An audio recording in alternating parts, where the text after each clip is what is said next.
Welcome dear rockers, कैसे हो आप सभी। 1000 साल पहले जंगलों से भरे अफ्रीका के कुछ इलाकों पे राज करता था सोलोमन नाम का एक राजा। उसके पास दुनिया भर के हीरे जवाहरात हुआ करते थे। ये सब इतिहास की किताबों में लिखा होता है, जिसे पढ़कर एक ग्रुप उन हीरे जवाहरात की तलाश में वहां जाता है। लेकिन वहां उस खजाने की सुरक्षा कर रहे होते हैं कई सारे अजीब दिखने वाले गोरिल्लाज।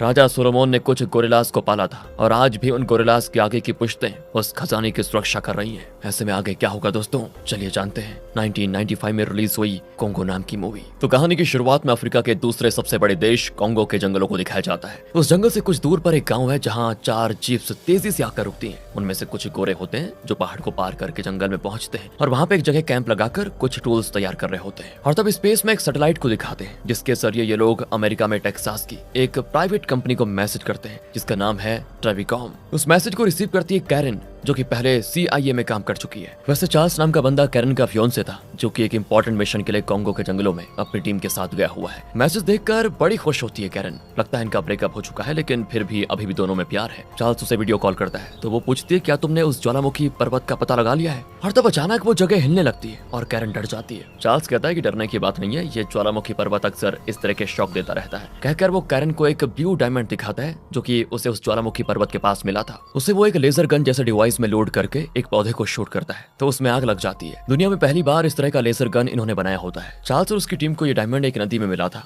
चार्ल्स का एक साथी उस नदी को फॉलो करके गया होता है क्योंकि इन्हें लगता है कि ये नदी जहां जाती है वहां ऐसे बहुत सारे डायमंड्स होंगे। तो चार्ल्स कहता है वो 1 घंटे में लौट आएगा, उसके बाद मैं तुम्हें फिर कॉल करके ये खुशखबरी दूंगा कि हमें वो डायमंड्स का खजाना मिल गया। कहकर वो कॉल कट कर देता है और तब उसका साथी वापस आकर कहता है कि नदी में कूद जाओ, मैं तुम्हें एक जगह लेकर जाता हूँ। दोनों उस नदी में स्विम करके एक पुरातन इमारत के पास पहुंच जाते हैं। वहां पे एक छेद होता है। चार्ल्स का साथी तो कहता है कि तुम यहीं पे रुको, मैं अंदर जाकर देखता हूँ। कहकर वो उस होल के अंदर चला जाता है। आधे घंटे बाद भी वो नहीं लौटता तो चार्ल्स वहीं बैठकर चॉकलेट खाने लगता है। तब दोस्तों उस होल में से कुछ निकलकर चार्ल्स पे गिरता है। ये गधा अंदर से पत्थर क्यों मार रहा है? यही सोचकर चार्ल्स पत्थर को देखता है तो वो पत्थर नहीं, आंख होती है। चार्ल्स तो ये देखने के बाद बिल्कुल कांप उठता है और तभी पीछे कोई आवाज सुनकर वो मुड़ता है तो डर के मारे उसकी पूरी सुसु निकल जाती है। यहाँ से सीधे टेक्सास को दिखाते हैं जहाँ हीरे मिल जाने की खुशी में ट्रेविकॉम कंपनी का CEO, जिसका नाम ट्रेविस है, वो तुरंत ऑफिस आ जाता है। वैसे ट्रेविस ही चार्ल्स का पिता भी है दोस्तों, और हीरो का पता लगाने के लिए उसने अपने बेटे को इतनी खतरनाक जगह भेजा होता है। लेकिन बहुत देर बाद भी जब चार्ल्स का कोई मैसेज नहीं आता तो ये लोग यहीं से रिमोट के जरिए कोंगो के जंगल में चार्ल्स की टीम द्वारा सेट किए गए सारे कैमरास को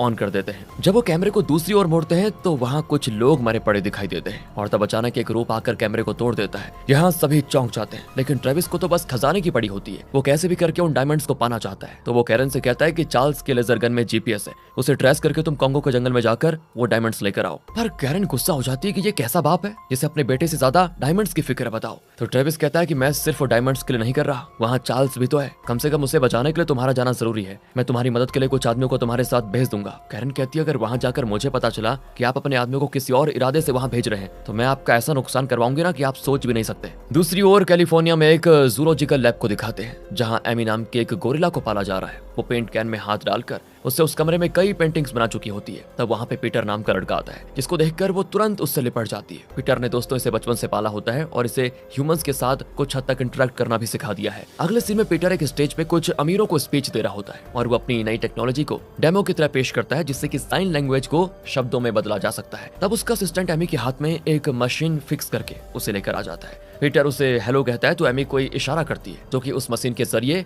हेलो करके शब्दों में ट्रांसलेट होता है। ऐसे पीटर उससे कई सवाल करता है जिनका वो जवाब भी देती है। तो ऑडियंस में बैठा एक आदमी जिसका नाम होमोल का है, उसके पॉकेट में गोल्ड रिंग होता है जिस पर एक आंख बनी होती है और इसी सिंबल को एमी ने अपने कमरे में पेंट भी किया होता है। तो दोस्तों अगले दिन पीटर अपने कॉलेज के प्रिंसिपल से मिलता है और कहता है कि मेरा एक्सपेरिमेंट सफल रहा और अब मैं कोंगो जाकर दूसरे गोरिल्लाज से भी इसी तरह कम्युनिकेट करके पता लगाना चाहता हूँ कि वो हमारे बारे में क्या सोचते हैं। प्रिंसिपल को भी आइडिया बहुत ही अच्छा लगता है, लेकिन पीटर को वहाँ भेजने और इस तरह के रिसर्च पर खर्च करने के लिए उनके पास फंड्स नहीं होते। तब वहाँ पे हम लोग का आकर कहता है कि मैं तुम्हें स्पॉन्सर करूंगा। वो खुद को रोमानिया का एक बहुत ही रईस आदमी बताता है और कहता है कि इस तरह के नए रिसर्च के लिए मैं कई बार डोनेशन कर चुका हूँ। तो ये सुनने के बाद पीटर बड़ा खुश होता है और तुरंत घर जाकर अपनी चीजें पैक कर लेता है और एमी और अपने साथी को लेकर होमोल्का के साथ एयरपोर्ट पहुंच जाता है। तब वहाँ पे कैरन आती है और इनसे रिक्वेस्ट करती है कि प्लीज मुझे भी अपने साथ कॉन्गो ले जाइए, इसके अलावा वहाँ जाने के लिए कोई और फ्लाइट भी नहीं है। लेकिन तब फ्लाइट वाले पीटर की चीजें नीचे उतारने लग जाते हैं। होमोल्का पीटर को बताता है कि देखो किसी वजह से मेरा क्रेडिट कार्ड ब्लॉक हो गया है, इसलिए ये लोग सामान उतार रहे हैं, अगर तुम्हारे पास कैश हो तो दे दो, मैं 2 दिन में अपने असिस्टेंट से कहकर तुम्हारा रोकड़ा लौटा दूंगा। तब कैरन कहती है पैसे मैं दे देती हूँ, और फिर कोई रास्ता न पाकर पीटर मान जाता है और आखिर सभी फ्लाइट चढ़कर कॉन्गो के लिए निकल पड़ते हैं। एमी तो पहली बार फ्लाइट में जा रही होती है तो जरा नर्वस होती है और बार बार ठंडा पानी मांगती है। लेकिन ये क्या दोस्तों, उसे वोडका दिया जाता है और वो नशे में बिल्कुल टल्ली। जब उसे होश आता है तो वो युगांडा पहुंच चुके होते हैं। वहाँ टोनी नाम का एक आदमी इनको रिसीव करता है। लगता है कैरन की मदद के लिए ट्रेविस का भेजा हुआ आदमी यही है। वो सबको अपनी कार में लेकर जाता है। लेकिन तब सामने से गाड़ी आती है जिसमें से मुंडो नाम का एक आदमी उतरता है। वो बहुत ही कैजुअली टोनी से कहता है कि हमें दूसरे एयरपोर्ट जाना होगा क्योंकि प्रेसिडेंट की कार में बॉम्ब रखा गया है। और तब अचानक एक कार ब्लास्ट हो जाती है और इसी दौरान वहाँ पे एक ट्रक आता है। अचानक मुंडो एक गन निकालकर उस ट्रक ड्राइवर के सर पे रखकर उसे धमकाता है तो वो ट्रक छोड़कर भाग जाता है। फिर ये सभी ट्रक में चढ़कर वहाँ से निकलते हैं। फिर रास्ते में मुंडो होमोल्का से कहता है कि लगता है मैंने तुम्हें कहीं तो देखा है। होमोल्का कहता है मैं तो दुनिया भर में घूमता रहता हूँ, बड़ा बिजनेसमैन हूँ ना, तो जरूर कहीं ना कहीं तुमने मुझे देखा होगा। फिर मुंडो पीटर से पूछता है कि तुम इस गोरिल्ला का क्या करने जा रहे हो। पीटर कहता है कि मैं इसे इसके घर छोड़ने जा रहा हूँ, यानी कॉन्गो के जंगल में इसको छोड़ने जा रहा हूँ। फिर वो कैरन से पूछता है कि अच्छा तो क्या इसी के बहाने तुम यहाँ आई हो। कैरन इशारा करती है हाँ। तभी पीटर भी पूछता है कि किस बारे में बात कर रहे हो आप। वो लोग भी कहते हैं कि बाद में पता चल जाएगा, फिलहाल तो हमें जल्दी से जल्दी कॉन्गो पहुंचना होगा। जैसे तैसे ये लोग युगांडा के बॉर्डर पर पहुंच जाते हैं जहाँ पे एक चेक पॉइंट होता है। वहाँ ये लोग फंस जाते हैं और इन्हें लोकल पुलिस स्टेशन ले जाया जाता है और इनको बताया जाता है कि बॉर्डर क्लोज हो चुका है। फिर वो एमी को भी एक अलग पिंजरे में बंद कर देते हैं। कैरन, मुंडो और होमोल्का वहाँ के एक मिलिट्री जनरल से मिलते हैं। दिखने में थोड़ा बड़ा स्ट्रिक्ट लगता है, लेकिन करेंसी नोट्स के 2-3 गट्ठे देखकर उसकी नियत बदल जाती है और रोकड़ा लेकर वो इन्हें बॉर्डर क्रॉस करने की परमिशन दे देता है। पर वो होमोल्का से पूछता है कि तुम मेरे देश में क्या कर रहे हो। अब ये लोग चौंक जाते हैं कि ये ऐसे क्यों बोल रहा है। तब जनरल बताता है कि तुम लोग इस होमोल्का नाम की चीज से जितना दूर रहो उतना बेहतर होगा, वरना ये तुम्हारे सारे पैसे उड़ा देगा। फिर सभी पुलिस स्टेशन से निकलकर एक जगह पहुंचते हैं जहाँ एक बहुत बड़ी फ्लाइट खड़ी होती है। इसी के जरिए ये लोग कॉन्गो जाएंगे। लेकिन कॉन्गो और युगांडा के बीच कुछ प्रॉब्लम्स चल रही है। ये लोग फ्लाइट में अपना सामान लोड कर रहे होते हैं और तभी मुंडो होमोल्का से कहता है कि अब मुझे याद आया कि तुम कौन हो। और यहाँ मुंडो होमोल्का की बैक हिस्ट्री बताता है कि 5 साल पहले ये कॉन्गो के जंगलों में सोलोमन राजा का कोई पुराना शहर ढूंढने आया और इतनी मुसीबत हो गई कि इसे मैं खुद स्ट्रेचर में उठा कर लाया था। फिर मुंडो ये भी कहता है कि उस जंगल में ऐसा कोई पुरातन शहर कभी था ही नहीं। और इस बात पर होमोल्का और मुंडो के बीच फिर से बहस हो जाती है और आखिर मुंडो उसे आंखें दिखाता है तो होमोल्का चुप हो जाता है। तब टोनी कैरन से कहता है कि काम पूरा हो जाने के बाद जंगल से बाहर निकलने के लिए तुम्हें एयर बलून की जरूरत होगी, जो मैंने इस येलो बॉक्स में रख दिया है। इतना ही नहीं, तुम सबकी सेफ्टी के लिए 11 आदमियों का इंतजाम भी कर लिया है जिनके पास भरपूर वेपन्स होंगे और बाकी जरूरत की सारी चीजों का इंतजाम भी मैंने कर दिया। मेरी ड्यूटी खत्म कहकर वो इनको फ्लाइट पे चढ़ाकर चला जाता है। और जब ये लोग जंगल वाले इलाके के ऊपर उड़ रहे होते हैं तो नीचे से गैंग रॉकेट लॉन्चर से फ्लाइट पर सीधा हमला करने वाले होते हैं। ये पड़ोस देश की मिलिट्री है दोस्तों जो इन पर हमला कर रही है। उनके सोल्जर्स एक जीप में फ्लाइट को फॉलो करने लगते हैं और फिर कोई रास्ता न पाकर सबको पैराशूट में नीचे कूदना पड़ जाता है। मुंडो तो एमी को अपने साथ बांधकर पैराशूट में नीचे कूद जाता है। पायलट तो इन सबसे पहले ही कूद चुका था, तो बिना पायलट के फ्लाइट जंगल में गिरकर भस्म हो जाती है और इनकी चीजों को भी पैराशूट से बांधकर नीचे लैंड कर दिया जाता है। फिर ये लोग जंगल में चलने लगते हैं। अब कैरन के पास एक डिवाइस होता है जिस पर वो कुछ देख रही होती है, तो मुंडो कहता है कि मुझे भी दो, मैं भी खेलना चाहता हूँ। कैरन कहती कोई वीडियो गेम थोड़ी है, इसे जीपीएस डिवाइस कहते हैं। मुंडो पूछता है तुम किस सिग्नल को ट्रेस करके जा रही हो वैसे, पर कैरन इसका कोई जवाब नहीं देती। फिर वो एक जगह पे कैंप सेट करने लगते हैं तो कैरन सैटेलाइट के जरिए ट्रेविकॉम को वीडियो कॉल करती है। ट्रेविस बड़ा खुश हो जाता है कि कैरन कॉन्गो के जंगल में पहुंचने में सफल हो गई है और जिस रूप ने चार्ल्स के कैमरे को तोड़ दिया था उसे ट्रेविस ने स्कैन कर लिया होता है और अब वो उसे कैरन को दिखाता है। उसमें एक स्कल दिखता है जो किसी गोरिल्ला का लगता है, लेकिन ट्रेविस कहता है ये कोई नॉर्मल गोरिल्ला नहीं लगता, बल्कि मुझे लगता है कि कोई अलग स्पीसीज है जिसके बारे में अब तक इंसान जानते ही नहीं, तो तुम सेफ्टी के लिए हमेशा 2 गन अपने पास रखना। इसी बीच एमी खेलते खेलते वहां आ जाती है और गलती से कैरन के डिवाइस को नीचे गिरा देती है और वो टूट जाता है। उसी रात जब सब सो रहे होते हैं तो गोरिल्लास की आवाजें आ जाती हैं इनको। पीटर और कैरन जाग जाते हैं, लेकिन मुंडो आराम से लेटा होता है और आसमान की ओर इशारा करते हुए कहता है आज पूर्णमासी है ना, तो आज के दिन गोरिल्लास मीटिंग में बिजी होते हैं, इसलिए टेंशन मत लो और चुपचाप सो जाओ। अब अगली सुबह ये लोग निकल पड़ते हैं और खजाने वाले उस ज्वालामुखी पर्वत के पास वाले रेन फॉरेस्ट में पहुंच जाते हैं। बहुत तेज बारिश होने लगती है, शाम हो जाती है तो वहाँ टेंट लगाकर आराम करते हैं, लेकिन रात भर भारी वर्षा और हवा में 2-3 टेंट्स उड़कर चले गए थे। सुबह होती है तो एमी को बड़ी भूख लगती है और वो खुद एक बॉक्स खोलकर अंदर से केले निकालकर खाने में लग जाती है। इतने में पीटर भागा चला आता है और मुंडो से कहता है कि यार मेरे प्राइवेट पार्ट में कोई कीड़ा चिपका हुआ है। कहकर वो अपना ट्राउजर उतार कर दिखाता है तो पता चलता है कि वहाँ जोंक चिपका हुआ है और पीटर का खून चूस रहा है वो। मुंडो तुरंत अपनी जलती हुई सिगरेट से जोंक को हटा देता है, लेकिन मुंडे पे पता चलता है कि कैरन के पीछे एक पेड़ के पास दो जंगली निवासी खड़े होकर इनको देख रहे होते हैं। तो पीटर मुनरो को इशारा करता है तो मुनरो उन जंगल वासियों से उन्हीं की भाषा में कम्युनिकेट करता है। अपनी भाषा सुनकर वो इनके साथ थोड़ा दोस्ती कर लेते हैं। वो बताते हैं कि इस जंगल में इनके जैसा एक गोरा नजर आया था जिसके शर्ट पे एक सिंबल भी बना था। कहकर वो उस जमीन पे TC करके लिखते हैं और इस पर कैरन तुरंत समझ जाती है कि ये तो ट्रेविकॉम का लोगो है, मतलब वो जरूर चार्ल्स ही होगा। तो ये कहते हैं कि हमें वहां पे लेकर चलो। वो भी इनको उस जंगल में लेके जाते हैं जहाँ एक आदमी नीचे पड़ा होता है जिसे ट्राइबल्स घेरे हुए हैं और लगता है कोई कर्मकांड कर रहे हैं। कैरन पूछती ये लोग कर क्या रहे हैं? तो मुनरो बताता है कि इन्हें लगता है कि उस आदमी की आत्मा उसके शरीर से निकल गई है और इसीलिए कर्मकांड करके ये लोग उसकी आत्मा को वापस लाने की कोशिश कर रहे हैं। कैरन तुरंत जाकर देखती है कहीं ये चार्ल्स तो नहीं, लेकिन वो चार्ल्स नहीं होता। ट्रेविकॉम का एक और आदमी होता है जो पीटर के साथ यहाँ पे आया था। उसे उठाकर उसके मुंह में पानी छिड़का जाता है और तब एमी वहाँ पे आती है। उस आदमी को होश आते ही वो सबसे पहले तो एमी को देखकर चिल्लाता है और स्पॉट पे ही मर जाता है। तो कैरन समझ जाती है कि ट्रेविस ने कैमरा तोड़ने वाले उस रूप का जो इमेज दिखाया था वो ग्रे कलर का गोरिल्ला जैसा लग रहा था। शायद उसी को देखकर ये आदमी डरा हुआ था, इसीलिए अब एमी को देखकर वो फिर डरकर मर गया। तो कैरन मुनरो को बताती है हम जिस जगह पे जाने वाले हैं वहाँ एक ग्रे गोरिल्ला है जिसने हमारी कंपनी के आदमियों को मार डाला। पर मुनरो उसकी बातों का यकीन नहीं करता और कहता है कि ग्रे कलर का गोरिल्ला होता ही नहीं। खैर दोस्तों, ये लोग अपना सफर जारी रखते हैं। अब रास्ते में एक नदी आती है तो इनको राफ्टिंग करके उस पार करना पड़ता है। शुरू में तो नदी काफी वायलेंट होती है लेकिन फिर नॉर्मल हो जाती है। तब हमोल्का बताता है कि मैं असल में यहाँ क्यों आया बताता हूँ तुम्हें। 1000 साल पहले इस प्रदेश पर सोलोमन नाम का राजा राज करता था। उस वक्त यहाँ पे एक शहर हुआ करता था जो कि वक्त के साथ यहाँ दब कर रह गया। उस शहर में दुनिया भर के कीमती हीरे जवाहरात रखे हुए हैं। फिर वो अपनी डायरी के अंदर से एक गोल्ड रिंग निकाल कर दिखाता है और बताता है कि ये सोलोमन के उस शहर में मिला था। इसमें जो आंख का सिंबल है उसी तरह का सिंबल एमी ने अपने कमरे में पेंट किया हुआ था। मुझे तो पक्का यकीन है कि जरूर एमी उस जगह पैदा हुई होगी जहाँ किसी जमाने में सोलोमन का वो पुरातन शहर हुआ करता था और वहीं एमी ने वो सिंबल देखा होगा और इसीलिए वो उसे कागज पे उतार पाई थी। हमें बस एमी को फॉलो करना है और हम खजाने वाले उस शहर में पहुंच जाएंगे और सबके सब फिर माला माल हो जाएंगे। उसकी बातें सुनकर तो मुनरो को यकीन हो जाता है कि हमोल्का जरूर सटिया गया है, वैसे खजाने के पीछे भाग रहा है जो शायद एग्जिस्ट ही नहीं करता। कुछ देर के बाद अचानक कैरन के पास जो GPS डिवाइस है उसका सिग्नल कट आउट हो जाता है। फिर भी वो आगे बढ़ते जाते हैं। रात हो जाती है और ये लोग अभी भी नदी में जा रहे होते हैं। अचानक ऐसे लगता है जैसे पानी के नीचे कोई बड़ा रूप जा रहा है। तो सभी अपने गन्स लोड करके तैयार हो जाते हैं। तब वो रूप पानी से बाहर आकर इनकी बोट को काट कर बर्बाद कर देता है। ये लोग गन से उसे शूट करने में लग जाते हैं लेकिन उस रूप पर कोई असर नहीं पड़ता। तब मुनरो छट से एक फ्लेयर चलाकर उस क्रिएचर को भगाने में सफल हो जाता है। अब ये लोग जल्दी जल्दी तट पे आ जाते हैं और पैदल चल रहे होते हैं। अचानक ऊपर एक फ्लाइट उड़ती हुई दिखती है जिसके पीछे का हिस्सा जल रहा होता है। फिर वो फ्लाइट पास ही के जंगल में क्रैश हो जाता है। अब ये लोग बहुत दूर पैदल चलकर आखिर एक बहुत बड़े ज्वालामुखी पर्वत के पास पहुंचते हैं और तब सुबह भी हो चुकी थी। उस पर्वत को देखकर दोस्तों एमी के चेहरे का अलग ही एक्सप्रेशन हो जाता है जैसे कि वो अपने घर वापस आ गई हो। सब उस पर्वत पर चढ़ने लग जाते हैं। एक जगह वो आराम करने के लिए रुकते हैं तो एमी बताती है यही मेरा घर है। कुछ देर आराम करने के बाद जब वो आगे बढ़ते हैं तो उनके सामने दो रास्ते आते हैं। मुनरो पूछता है कि हमें कौन सा रास्ता पकड़ना है। कैरन कहती है कि राइट वाला, लेकिन एमी लगातार इनको लेफ्ट वाले रास्ते पे जाने को कहती है। हमोल्का कहता है कि हमें एमी की बात माननी चाहिए, वही इस जगह को बखूबी जानती है। अब सभी एमी को फॉलो करते हुए लेफ्ट वाले रास्ते पे चलने लगते हैं। वो एक घने जंगल में पहुंच जाते हैं। कल रात जो फ्लाइट क्रैश हुई थी वो वहाँ पे जली हुई हालत में पड़ी होती है। मुनरो अंदर झांकता है पर लगता है फ्लाइट के सभी लोग मर चुके हैं। फ्लाइट को देखकर कैरन समझ जाती है कि ट्रेविस ने कैरन को यहाँ भेजने के अलावा उस खजाने को लूटने के लिए अपने कुछ आदमियों को इस फ्लाइट में भिजवाया था। वो आगे बढ़ते हैं दोस्तों तो सामने देखकर बिल्कुल बौखला जाते हैं क्योंकि वहाँ पे एक बहुत बड़ा और खतरनाक दिखने वाला गोरिल्ला खड़ा होता है। मुनरो पीटर से कहता है कि शांत रहो, गलती से भी भागना मत। गोरिल्ला घुर्राते हुए पीटर के पास आता है लेकिन पीटर बिना हिले डुले उसकी आंखों में आंखें ना डालते हुए सर झुकाकर खड़ा रहता है। फिर गोरिल्ला उसे कुछ देर घूर कर चला जाता है। तो पीटर कहता है अच्छा वो मुनरो, आपने मुझे भागने से मना कर दिया वरना शायद मैं गोरिल्ला का शिकार बन गया होता। ये कहकर वो मुड़ता है तो मुनरो वहाँ नहीं होता। असल में वो 50 फीट की दूरी पर फैली हुई झाड़ियों से निकलकर सामने आता है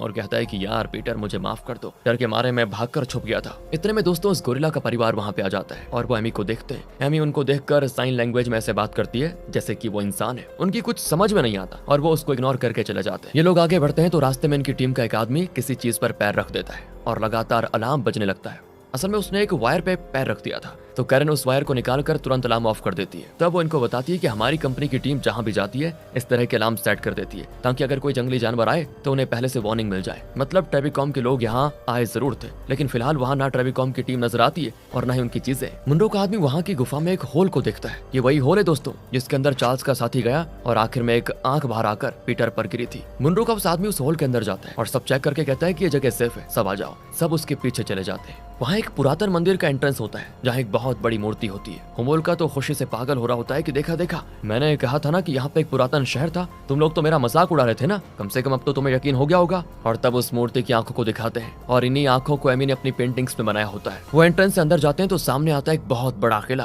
होमोल्का बताता है कि सोलोमन के आदमियों ने इसी जगह पे डायमंड्स को डिस्कवर किया था। उन्होंने अपनी तलाश जारी रखी और आखिर में उन्होंने एक डायमंड सुरंग का पता लगा लिया और उस सुरंग को सबसे छुपाकर सुरक्षित रखने के लिए उन्होंने उसके चारों ओर इस किले का निर्माण किया और इस किले के चारों ओर एक बड़े शहर को स्थापित किया। जैसा मैंने बुक में पढ़ा था ये बिल्कुल वैसा ही दिखता है। अगर गलती से भी कोई डायमंड चुराने आता है तो सोलोमन के वीर सिपाही उसे तुरंत मार देते हैं। तब मुनरो का आदमी एक और एंट्रेंस को ढूंढ लेता है। ये लोग उस रास्ते से अंदर जाते हैं तो उस किले के अंदर पहुंच जाते हैं। वहाँ की दीवारों पर पुरातन काल की कुछ राइटिंग्स होती है जिन्हें पिक्टोग्राफ्स कहा जाता है। इसी बीच एमी कहीं भागती है तो पीटर का दोस्त उसके पीछे जाता है। तब कोई आवाज सुनकर वो मुड़ता है तो ऐसा कुछ देखता है ना कि उसे अपनी आंखों पे विश्वास नहीं होता। दूसरी ओर ये लोग किले के अंदर चल रहे होते हैं तो एक जगह पे रास्ता हो जाता है बंद। तब पीटर का दोस्त खून से लथपथ हालात में वहाँ भागा चला आता है और इन्हीं के पास आकर गिर पड़ता है। दूर दोस्तों एक रूप दिखता है जो कि गोरिल्ला है। वो एक सर को इनकी ओर फेंकता है जो कि इनकी टीम के ही किसी आदमी का होता है और वो घुर्राते हुए इनकी ओर भाग कर आता है। तो ये लोग उसको लगातार शूट करते हैं। बुलेट लगने से दर्द के मारे वो चीखता हुआ वहाँ से भाग जाता है और तब एमी भी डर कर भाग जाती है और पीटर उसको गले लगाकर शांत करता है। सभी बाहर भाग आते हैं तो इनके सारे आदमी मरे पड़े होते हैं। होमोल्का शौक होता है कि मैंने जिन खूनी गोरिल्लास के बारे में पढ़ा था वो 100% सच निकला। इन्हीं की वजह से यहाँ पे कोई डायमंड्स को हाथ नहीं लगा पाया और अब अंधेरा हो जाता है। तो ये लोग इसी जगह पे कैंप करते हैं लेकिन सेफ्टी के लिए चारों ओर इलेक्ट्रिक फेंस लगा देते हैं जिससे ना सिर्फ शॉक लगेगा बल्कि बाहर किसी तरह का मूवमेंट हो तो वो डिटेक्ट करने के लिए सेंसर भी है। इतना ही नहीं वो कुछ ऑटोमेटिक मशीन गन्स भी सेट कर देते हैं ताकि मूवमेंट सेंस करने पे खुद ही शूट हो जाए। इस सेफ्टी फेंस के बीच में वो अपना टेंट्स लगाकर लेट जाते हैं। तब एमी पीटर से कहती है सब बुरे गोरिल्लास हैं। सब बैठकर बातें कर रहे होते हैं कि अचानक एक मशीन गन शूट करने लगता है और फिर कुछ ही देर में अलग अलग पॉइंट्स पर सेट किए हुए मशीन गन शूट करना शुरू कर देते हैं। तब ये लोग रियलाइज करते हैं कि असल में वो गोरिल्लास जानबूझकर इन सेंसर्स को ट्रिगर कर रहे हैं ताकि उनको ये पता चल सके कि किस तरफ से वो अंदर आ सके। कैरन तुरंत अपने लैपटॉप पर थर्मल स्कैन के जरिए देख पाती है कि इस जगह के चारों ओर कम से कम 15 गोरिल्लास घेरे हुए हैं। ये लोग तुरंत गन्स निकालकर उन्हें शूट करने लग जाते हैं तो गोरिल्लास फिलहाल तो भाग जाते हैं। इतने में होमोल्का किले की दीवार पर लिखे पिक्टोग्राफ्स को डिकोड कर लेता है और बताता है कि उनमें ये लिखा है कि हमारी नजर तुम पर बनी रहेगी। सुनकर सभी डर जाते हैं। अगली सुबह पीटर को लगता है शॉक क्योंकि एमी का कहीं कुछ पता नहीं चलता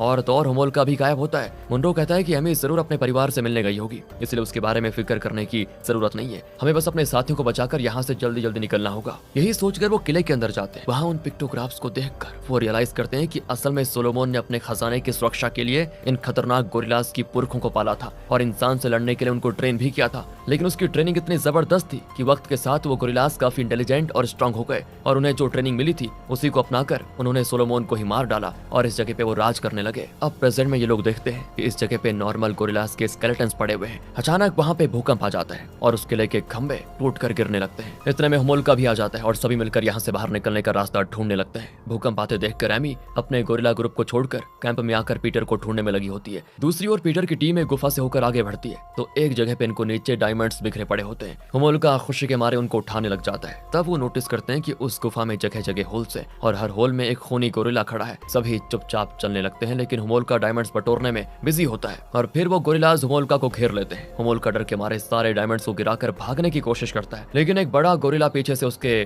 कस के मारता है और वो वहीं पे गिर जाता है। फिर सारे गोरिल्लास मिलकर उसे मार मार कर उसकी जान निकाल देते हैं और जैसे ये लोग गोरिल्लास पर शूट करने लगते हैं तो वो इन पर हमला करने लगते हैं। तो वहाँ पे एक एंट्रेंस दिखता है और ये लोग उसके अंदर चले जाते हैं। वहाँ जियोन नाम का एक बहुत बड़ा ब्लू डायमंड होता है लेकिन उसको निकालने का रास्ता नहीं होता क्योंकि वो जगह स्केलेटन से भरी पड़ी हुई है और उनके बीच 2 लाशें भी होती है। उनमें से एक लाश होती है चार्ल्स की जिसने अपने हाथ में एक डायमंड पकड़ा होता है। ये देखकर कैरन तो रोने लग जाती है तो पीटर उसे दिलासा देता है और कहता है कम से कम तुम यहाँ से जिंदा बचने की कोशिश करो। कहकर वो कैरन को बाहर लेकर आता है पर हर तरफ गोरिल्लास ही गोरिल्लास होते हैं और फिर एक बार भूकंप आता है और इस बार तो ज्वालामुखी पर्वत फट जाता है। इस वजह से डायमंड की सुरंग की जमीन फट जाती है और अंदर से बड़े बड़े पत्थर बाहर निकलने लगते हैं। मुनरो तो लगातार गोरिल्लास को शूट कर रहा होता है लेकिन एक पॉइंट पर उसके बुलेट्स खत्म हो जाते हैं। तब कैरन को एक आइडिया आता है और वो मरे हुए चार्ल्स के हाथ से डायमंड निकालकर उसके लेजर गन में उसे लोड कर देती है। तो इसी बीच एक गोरिल्ला पीटर को उठाकर अपने झुंड के बीच फेंक देता है। तब एमी वहाँ कूद पड़ती है और सब पर घुराती भी है तो बाकी सभी गोरिल्लास बौखला जाते हैं। तब एमी उनके बीच जाकर कहती है कि तुम सब बुरे गोरिल्लास हो, भागो यहाँ से।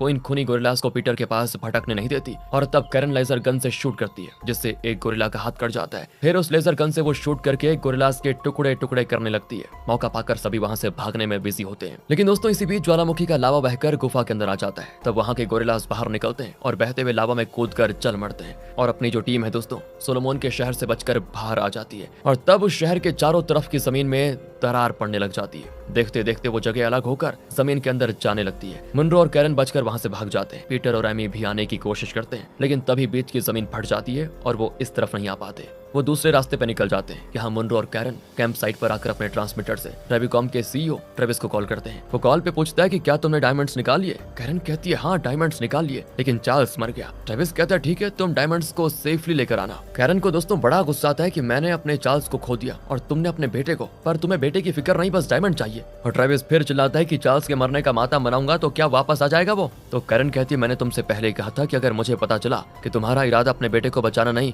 बल्कि कुछ और है तो मैं तुम्हारा इतना नुकसान करूंगी कि तुम सोच भी नहीं सकते। तुम्हारी नियत क्या है ये मैं जान चुकी हूँ और मैं जो कर सकती हूँ वो अब तुम देखो। कहकर वो अपने लेजर गन में से उस डायमंड को लोड करती है और लेजर गन में उस सैटेलाइट का लोकेशन फीड करती है जिसके जरिए वो ट्रेविस के साथ वीडियो कॉल कर रही थी। फिर उस गन से वो सीधे आसमान में घूम रहे सैटेलाइट को शूट कर देती है और इसी के साथ ट्रेविस की कंपनी यानी ट्रेविकॉम के सारे प्लान्स चौपट हो जाते हैं। पीटर किसी तरह लावा से बचकर निकल आता है, लेकिन एमी का कहीं कुछ पता नहीं चलता। और तब एक जगह एमी उसको दिख जाती है। वो भागकर उसके पास जाता है और उसे गले से लगा लेता है। एमी बार बार कहती है कि अच्छे गोरिल्लास। पीटर मुड़कर देखता है तो पता चलता है यहाँ उन खूनी ग्रे गोरिल्लास के अलावा कुछ नॉर्मल गोरिल्लास भी हैं जिन्हें एमी ने पहचान लिया कि यही उसका परिवार है। उन्हीं को वो अच्छे गोरिल्लास बता रही थी। अब आंखों में आंसू लिए एमी पीटर से विदा करके अपने परिवार के साथ चली जाती है। पीटर की टीम उस येलो बॉक्स का पता लगा लेती है जिसमें एयर बलून रखा होता है। उस एयर बलून में चढ़कर वो उस ज्वालामुखी से दूर उड़ने लग जाते हैं और इसी के साथ कॉन्गो नाम की ये सर्वाइवल मूवी होती है खत्म दोस्तों। बाकी अगर आपको वीडियो अच्छी लगी हो, स्टोरी अच्छी लगी हो, एक्सप्लेनेशन